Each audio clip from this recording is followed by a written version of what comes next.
Small coincidences happen all the time, but it's very rare that these send a chill down your spine. Well, these are some of the scariest coincidences that seem to have been arranged by a higher power. These seemingly impossible situations have actually become reality and were caught on camera, and it may just change the way you see the world forever. I'm Charlie, and today we're going to look at the scariest coincidences caught on camera. Before we get into it, why not subscribe and press the notification bell too? Coming up first is bank robber. This one comes from a news broadcast in Minnesota, USA. One day a guy was reporting on a bank heist that happened the day before. That is when all of a sudden someone runs out of the bank behind him. The man is a worker in the bank and he points over to something in the distance. The guy actually says to the news broadcaster, "There's the bad guy right there." 24 hours ago, this bank in North... That guy right there. What? That's the robber. Oh, that's the robber. This is live TV, folks. That's the robber, just went by. According to the bank employee. So I gotta go here and call 911. I'll talk to you later. The newscaster is completely stunned and goes, "Oh, there's the robber." That's right, the guy who robbed this bank returned to the scene the next day. And at the very same time, the news was doing a broadcast about it.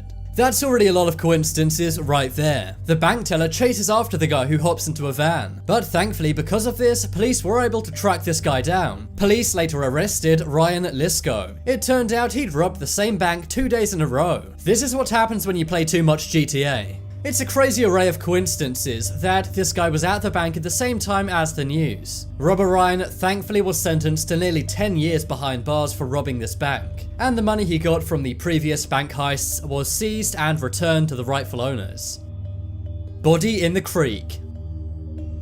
When something big happens in an area, the news will often interview locals close to the event. That's exactly what happened one day in Camptown, Pennsylvania, USA. The body was found inside a creek by the local police. As this was happening, some reporters were digging around trying to find out what happened. And that's when one journalist came across a man named Matthew Haverly. He lived right next to the creek where the body was found. When the journalist first asks him about the situation, he's very surprised. He also said even though he lives close to the creek, he had no idea what had happened there. I'm like, what the hell's going on? And now I realize that's what they were actually doing. He also says it's sad to think that's someone's daughter, mother, or child. Sad to say that that's someone's either daughter, mother, whatever, both. But remember that quote.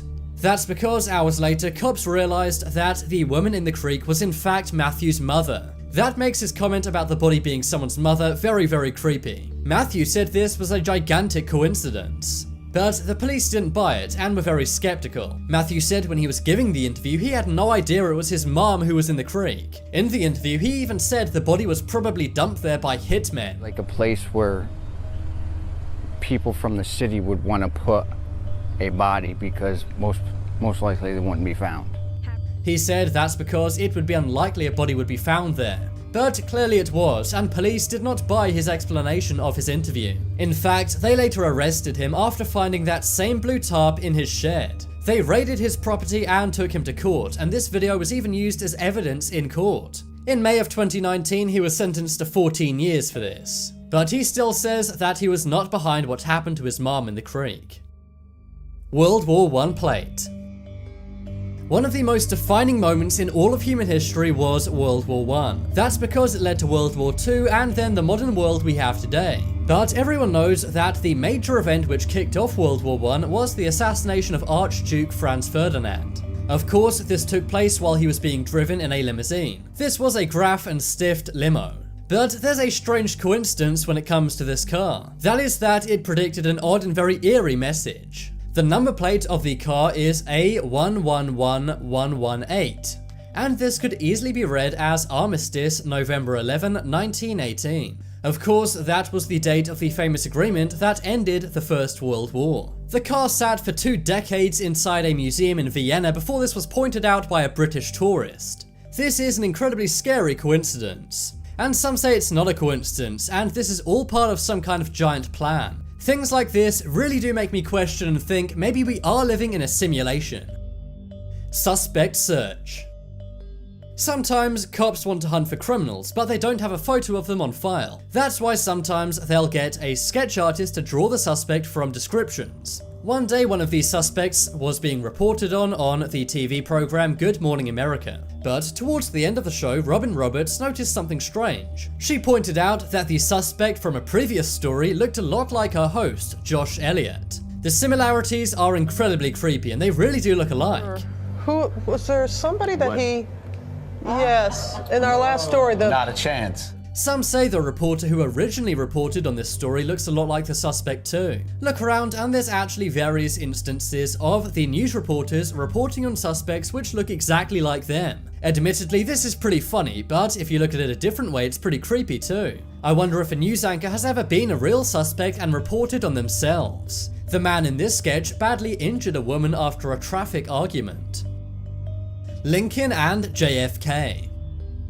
When it comes to presidents being assassinated, the United States does not have a good record. In fact, there have been 6 attempts to assassinate the US president while they were sitting, and 4 of the 6 were successful. But the assassinations of both Lincoln and JFK have some pretty creepy coincidences. Did you know that Lincoln had a secretary named Kennedy who told him not to go to the theater? And Kennedy had a secretary named Lincoln who told him not to go to Dallas. Lincoln was shot in the Ford Theater, and Kennedy was shot in a Lincoln made by Ford. They were both taken out on a Friday. Lincoln's assassin, John Wilkes, was known by 3 names comprised of 15 letters. And Lee Harvey Oswald was also known by 3 names comprised of 15 letters. John Wilkes shot Lincoln in a theater and fled to a warehouse.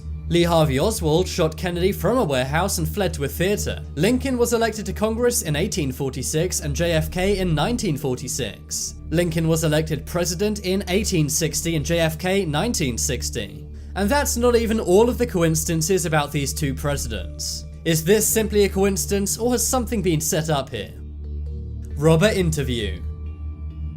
This one comes from a news report in Gwinnett County, Georgia, USA. A reporter's doing a pretty boring story about traffic in the area. That's when she stops and interviews a random passerby. The man seems totally normal and polite and simply talks about the local traffic and then walks off. But hours later, the news reporter gets a phone call from the police saying they need to talk to her urgently. That's because before he was interviewed, the man in the footage had robbed a bank. A witness actually say they saw the man rob the bank and then afterwards stop at a news van for an interview. The police used this interview as well as surveillance footage of the guy's license plate to arrest him. The robber, Eric Rivers, was taken into custody, and he's now in jail facing 2 counts of robbery. Hi Dad. This one comes from a YouTuber named Jennifer Moam. Sadly, she lost her dad. But to remember him, she looks up to the sky and says, "Hi Dad." This is a nice way to pay respects, but obviously it's a one-directional way of communicating. It's not like her dad can communicate back to her. Or can he? One day she looked up at the sky and said, "Hi Dad." That's when all of a sudden a glowing orb appears to come down from the sky.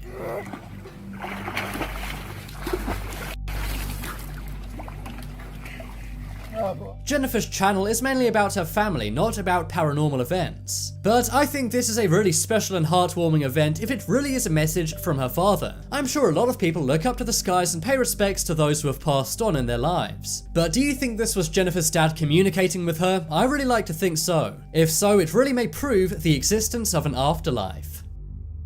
Convicts. We all know that when you get arrested and have to go to the police station, you have to give over your fingerprints. But why exactly is this? Surely they can just write down your name and take your picture and they know who you are, right? Well, the reason fingerprints became a thing is because of these 2 guys. These are mugshots of William West and William West. They're not related in any way, but they look incredibly similar. They also have the same name, and were serving their sentences at the same prison at the same time. This led to a massive amount of confusion with the prison guards. They kept getting mixed up, and for a long time, they didn't realize they were 2 separate people. So the prison had the idea to simply take their fingerprints so they could tell them apart. Otherwise, they could get confused and lost in the system, or their sentences, which were different, could be mixed up. So it's because of the 2 William Wests that we do fingerprints to this day. These guys were incarcerated in the Leavenworth Penitentiary in Kansas, USA. And this happened all the way back in 1903, before fingerprint forensics even became a thing. Basketball fraud. You likely think you know about everyone in your life. But what if those people have a dark secret, a fake identity? That's what happened to someone in Texas named Rashawn Richardson. Rashawn was the top player in the Hillcrest High School basketball team. He helped his team beat every single other team in Dallas, Texas. He had a legendary reputation all around Texas and was a star student athlete. Or at least that was the reputation he had for 9 months. But then one day people found out the reason why he was so much better at basketball than everyone else. Rashawn was playing against another team and was doing amazing as always. But that's when the other team's coach recognized Rashawn. It suddenly dawns on him that years ago he coached Rashawn. This was 7 years ago, meaning Rashawn should no longer be in high school. He immediately went to the school and told them about what was happening. And it turned out Rashawn Richardson was not even a real person. Instead, he was a man named Sidney Gilstrap Portley. And instead of being a 17-year-old high school kid, he was 25 years old. He's now facing criminal charges for falsely enrolling in a high school. I'm not sure how he flew under the radar for so long. To make things even more creepy, he had a 14-year-old girlfriend who had no idea of his true age and identity. And he would have gotten away with it too if it wasn't for that meddling coach. He was scheduled to graduate in 2020. This means if he didn't play against his old high school, he likely would have never been discovered and actually graduated. It really makes you doubt everyone you know and their true identities. But now it's time to make your voice heard. Vote in the poll in the top right corner for the scariest coincidence on this list.